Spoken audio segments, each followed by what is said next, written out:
The next person up is Ai Yamanaka. She's been here. She's appeared twice at the play, and both times. I guess what I would have to say about her is that she has a disarming honesty about her. Yeah, really. She's I'm the John Finer of Kyoto. You know, anyway, it's true. Every time it's just disarmingly, just takes you by surprise. And the title of her presentation tonight is Past, Present, and Future Misgivings. So please welcome Ai Yamanaka. So I promised myself that I would memorize my pieces this time. But if I actually did all the things that I promised myself, I probably would have been in about 5 bands, written about 8 books, and acted in like 3 plays.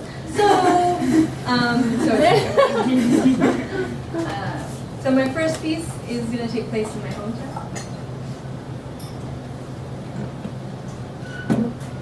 It was pouring. There were coffee cups and the Metro newspaper. The same black umbrellas sold on every corner for $5, $5.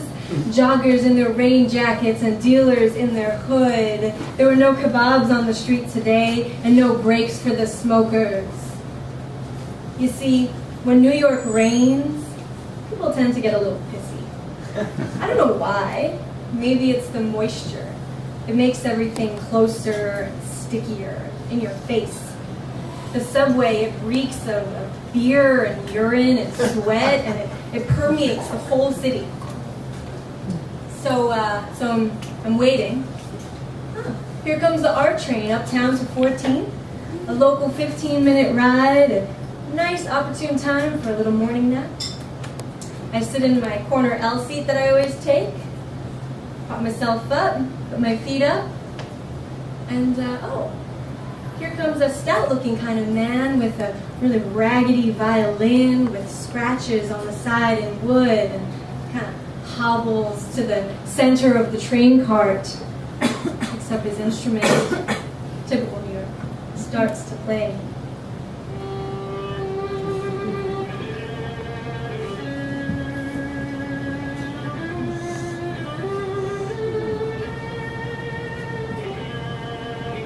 Oh, it's too freaking early for this crap! Shouts a soulless grouse seated diagonally across from me. Immediately, the subway musician pauses, looks hesitantly at his audience. A tense silence takes over the place. Someone rustles their newspaper, sips out of their coffee cup. Hesitantly, the subway musician starts to play again.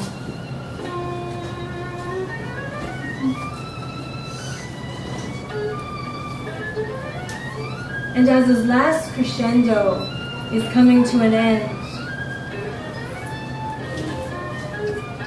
someone from the back of the train car stands up and starts to clap. Just one person, one man, defiantly. And then the whole train car just erupts in clapping.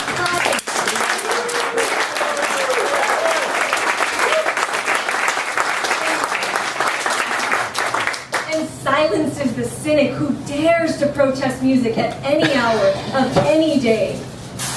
It is never too early for a New York morning.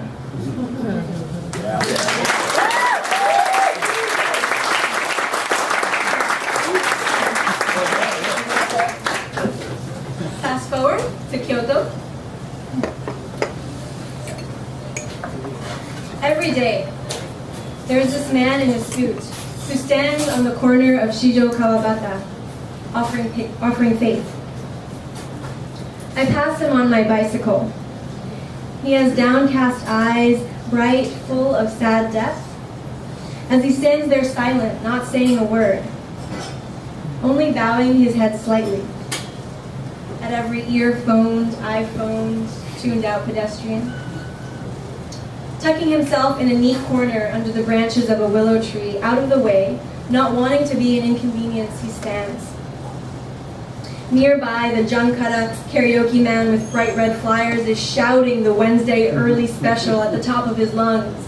Just temporary escape shoved into people's walking hands. So this man with faith. His briefcase leans against his calves. His suit is well pressed, he's well shaven. You could mistake him for any other normal businessman on his way to his commute. Except that he's chosen to stand on this corner with his faith. I wanted to stand in front of him and protect him from all the condescending, apathetic passerbys, and tell them that he's a kind man. He looks like a kind man. I've never spoken to him. I stop at the corner waiting for the small red lights to dim on the pedestrian traffic signal, and I've never spoken to him. My back is always turned. I'm afraid to look at his sign. Look at it because I don't want to taint it with my cynicism, with my doubt, with my obliviously judgmental analysis. What are you doing this for? What purpose does this serve? Why are you here? Why am I here? What is my purpose? What is faith? What is my faith? I want to protect you. I just want to protect you. I just want to protect me.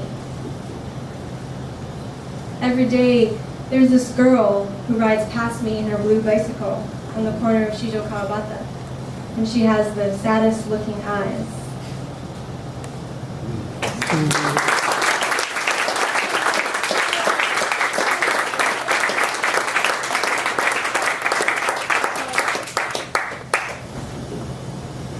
Come with me to where once the ashes of ancient ferns soaked my fingertips so rich that earthworms could suck my thumb and find life, where the dewdrops suspended in time hung from the beards of the trees of moss, where in waking, the morning stillness that wraps dawns cold around you, we trudged through the heart of the rain in the dead of the Smokies, mist beyond belief, and sweat not rain, dripping from the branches evoked near desperate tears. We were at the summit of the peak of Sterling, over the sunset distance in the deep woods, where life itself was holding its breath and waiting for you to notice. It's all right. It's gonna be all right.